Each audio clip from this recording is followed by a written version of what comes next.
Hello, everyone, and welcome. Today I'm going to discuss with you just some of the things that were going through my mind and on my heart as I covered a wrestling tournament over the week and then a wrestling match.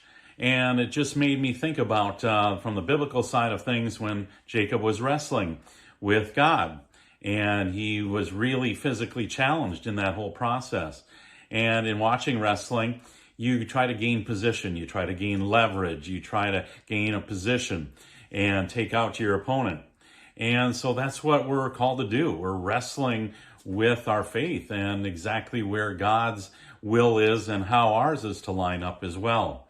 He also calls us in the Bible to run the race and run the race for the prize. So are we doing that? Are we running with full force? Are we running with our focus and training on what we should be doing? Or are we getting sidetracked with some of the things that we maybe shouldn't be doing? And I even had a friend tell me at one time, he said, Don, those are great and noble things that you're doing, but is it truly where God is taking you?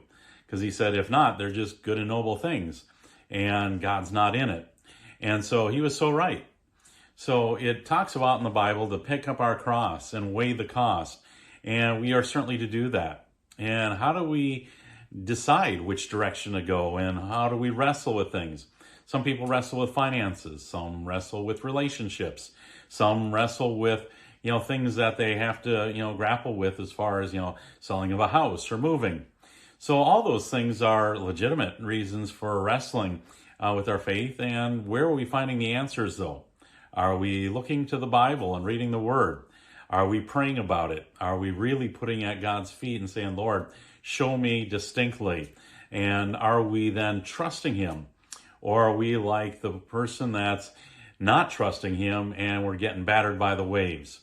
But that's what God calls us to do, to really trust Him, to put it at His feet and wrestle with it. If it's something that we are seeking wise counsel with or praying over or just reading the Word and how He's guiding and directing us. But this journey isn't easy by all means. And so we do have to weigh the cost. And thankfully, God is in the midst of it and they're with us. So in honor of the Olympics coming up, what are you wrestling with? And we can sit back and enjoy the events for what they are and get into the spirit and support our country and our teams, but also know that God's with us and He's in the battle there with us as well. So that's the tidbit for the day. Take care.